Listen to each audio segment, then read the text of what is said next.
Hello student, स्वागत है एक बार फिर से आपका हिंदी पाठशाला क्लासेस में। तो आज हम बात करने वाले हैं यहाँ पे ओमार सीट जो होता है, जो उत्तर पत्रक होते हैं उनको आप लोग किस तरीके से भरोगे। ठीक है, कई बच्चे कंफ्यूज रहते हैं कि किस तरीके से हमें जो ओमार सीट मिलता है वो किस तरीके से भरा जाएगा, और साथ ही साथ कई बच्चे गलत करके आ जाते हैं। कई बच्चे इस तरीके से गोला लगाते हैं जो सही नहीं होता, कंप्यूटर में जाके वो जचता नहीं है कॉपी, जिसकी वजह से आपका नंबर काट लिया जाता है। तो आप लोग को वो सब आज बातें हम बताने वाले हैं। ठीक है, आप लोग बिल्कुल भी टेंशन ना लीजिए, ये वीडियो आप लोग के लिए काफ़ी महत्वपूर्ण होने वाला है। तो वीडियो के लास्ट तक जरूर जुड़े रहिएगा, ये वीडियो आप लोग के लिए बहुत ज़्यादा इंपॉर्टेंट होने वाला है। तो चलिए देख लेते हैं यहाँ पे कि आप लोग जब ये ओमार सेट मिलेगा आप लोग को, तो इसी तरीके से ओमार सेट आपका होगा। ठीक है, क्लास ट्वेल्थ वालों के लिए ओमार सेट नहीं उपलब्ध कराया गया है, क्योंकि इसमें 5-6 ही बहुविकल्पी क्वेश्चंस आते हैं। ठीक है, और क्लास 10th वालों के लिए ये बहुत ज़्यादा इंपॉर्टेंट है, क्योंकि क्लास 10th में यहाँ पे आप लोग देख सकते हैं 20 क्वेश्चन आते हैं। 20 क्वेश्चन आप लोग को जो है बहुविकल्पी के आते हैं, जिसके आप लोग को इस तरीके से गोला लगा के आंसर देना होता है। ठीक है, तो चलिए आज हम आप लोग को बताने वाले हैं कि आप लोग किस तरीके से इसको भरोगे। तो अभी मेरे पास यहाँ पे पेंसिल है, तो पेंसिल से ही मैं आप लोग को धीरे धीरे एक एक करके समझाने वाली हूँ। आप लोग को बस ध्यान से देखना है वीडियो को और अपने दोस्तों के साथ फटाफट इसे शेयर कर देना। तो यहाँ पे सबसे पहले आप लोग को यहाँ पे दिख रहा होगा 2025 हिंदी का भी मेरे पास पेपर है। ठीक है, और इस तरीके से आप लोग को लिखना है, वो मैं आप लोग को बताने वाली हूँ। तो यहाँ पे आप लोग देख सकते हैं ये पेपर है 2025 हिंदी का, और यहाँ पे बहुविकल्पी प्रश्न आप लोग को दिख रहा होगा। खंड अ में बहुविकल्पी प्रश्न है जो कि 20 यहाँ पे लिखा हुआ है। ठीक है, आप लोग को यहाँ पे दिख रहा होगा 20। ठीक है, आगे हम देख लेंगे यहाँ पे क्वेश्चन। ये पहला क्वेश्चन है, हो गया हमारा। और ये देखिए कितना ढेर सारा क्वेश्चन है, जो कि 20 क्वेश्चन होने हैं हमारे। यहाँ से आप लोग देख सकते हैं, और ये हमारा 20 क्वेश्चन क्लास 10th वालों का यहाँ पे हो गया। ठीक है, आप लोग को ये नोटिस कर लेना है। अब हम बात करेंगे यहाँ पे पहले क्वेश्चन पे आ जाते हैं, और यहाँ पे पहले क्वेश्चंस पे आज जाने के बाद में यहाँ पे हम इस तरीके से इसको मोड़ देंगे, और हमारा जो ओमार सीट है उसको लेंगे। अब जो हमारा ओमार सीट है उसको हम देखेंगे। यहाँ पे जिला, कोड या नाम लिखा गया है। आपको जो पता हो कोड इस तरीके से काटेंगे। जिला का नाम आप प्रयागराज लिख सकते हैं। आप जिस जिले में हैं, जिस जिले से पेपर दे रहे हैं, उसका नाम आप लोग को यहाँ पे लिखना है। ठीक है, ये बातें आप लोग को ध्यान में रखना है। अब केंद्र का कोड जो होता है, जहाँ पे आप एग्जाम दे रहे हैं वहाँ पे केंद्र का कोड होगा। ठीक है, उसको आप लोग को लिखना है, जो कि केंद्र का कोड जो होता है वो 4 अंक का होता है। हमेशा आपको ये याद रखना है। और जो केंद्र का कोड है वो आपके एडमिट कार्ड में लिखा होगा। एडमिट कार्ड में नहीं लिखा है तो जो आपके क्लास में ड्यूटी कर रहे हैं सर, उनसे पूछ सकते हैं आप लोग। ठीक है, तो ये चीज़ें आप लोग को ध्यान में रख के चलना है।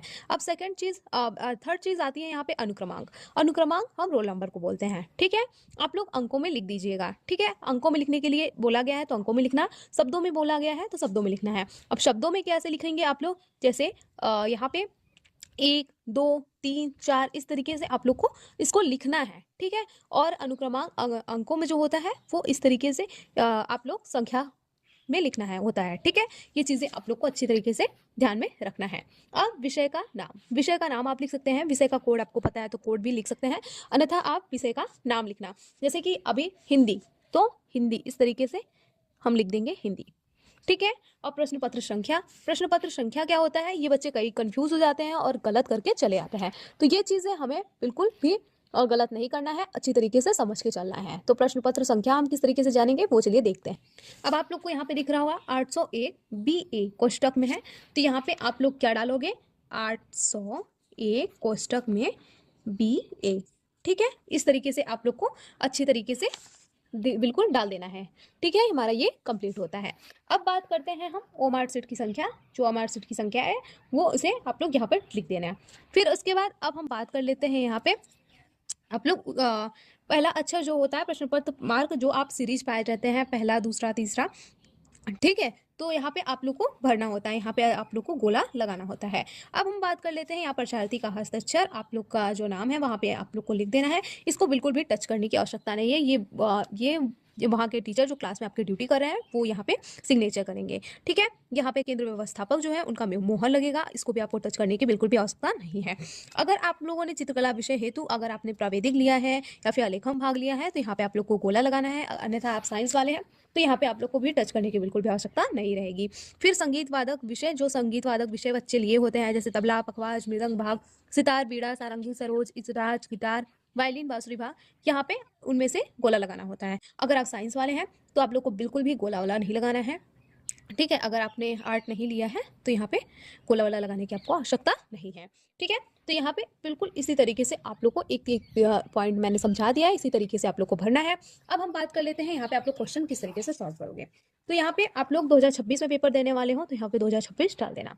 फिर यहाँ पे आप लोग देख सकते हैं, यहाँ पे एक क्वेश्चन अभी मुझे दिख रहा है, ध्रुव स्वामी नाटक के लेखक हैं। तो ध्रुव स्वामी के लेखक, वो नाटक के लेखक कौन है? जयशंकर प्रसाद जी हैं। तो यहाँ पे आंसर होगा बी। ठीक है, बी। अगर आपने इस तरीके से पेपर में टिक आप लोग को बिल्कुल भी नहीं करना है, इस तरीके से एक छोटा सा बिंदी आप लोग को लगा देना है। ठीक है, अब हम चलिए देख लेते हैं यहाँ पे क्वेश्चन का उत्तर जो है हमारा आंसर है वो यहाँ पे बी हो जाएगा। तो आप लोग को बिल्कुल भी इसी तरीके से करना है, बिल्कुल इस तरीके से आप लोग को पूरा इसको कवर कर देना है, बी बिल्कुल छुपा देना है, बाहर भी मत लाना आप लोग गोले को, इस तरीके से अंदर ही आप लोग को पेंटिंग कर देनी है।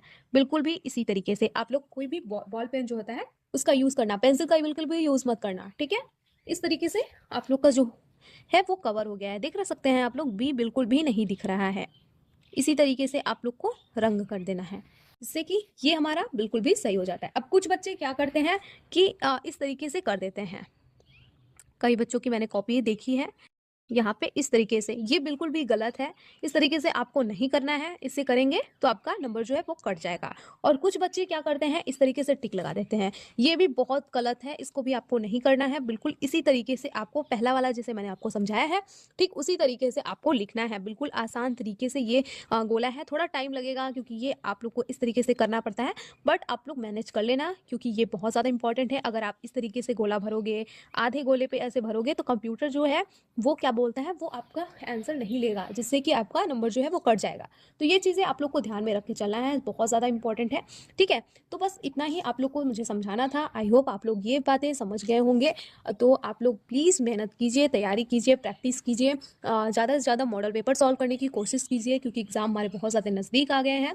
तो हमें तैयारी ज़रूर करते रहना है। ये नहीं है कि एग्ज़ाम हमारा एक हफ्ता बचा हुआ है और आप ये सब वीडियोज़ देख के सीख रहे हैं, तो इसमें कोई बुरी बात नहीं है। आप लोग को ये सब चीज़ें सीख के जाना है क्योंकि अगर ये सब चीज़ें नहीं सीखे रहेंगे तो बार बार जो वहाँ पे क्लास टीचर ड्यूटी कर रहे हैं वो डिस्टर्ब होंगे, आपके ऊपर चिल्लाएंगे। तो ये सब चीज़ें आप बेसिक चीज़ें हैं, आप लोग को सीख के जाना चाहिए।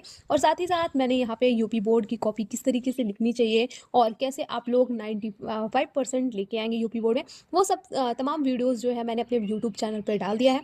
तो जाके फटाफट उसके देख लीजिए और साथ ही अपने दोस्तों के साथ से शेयर कर दीजिए और बेल आइकन जरूर प्रेस कर लीजिएगा। मिलते हैं नेक्स्ट वीडियो में। वीडियो अच्छी लगी हो तो वीडियो को लाइक करना, चैनल को सब्सक्राइब करना और अपने दोस्तों के साथ फटाफट इसे शेयर कर देना। और अपने मम्मी पापा भाई बहन जिनके भी फ़ोन में हो वो सबके फ़ोन में हिंदी पाठशाला क्लासेस को ज़रूर सब्सक्राइब करके मुझे सपोर्ट कीजिएगा। मिलते हैं नेक्स्ट वीडियो में, तब तक के लिए थैंक यू, टेक केयर, जय हिंद, जय भारत।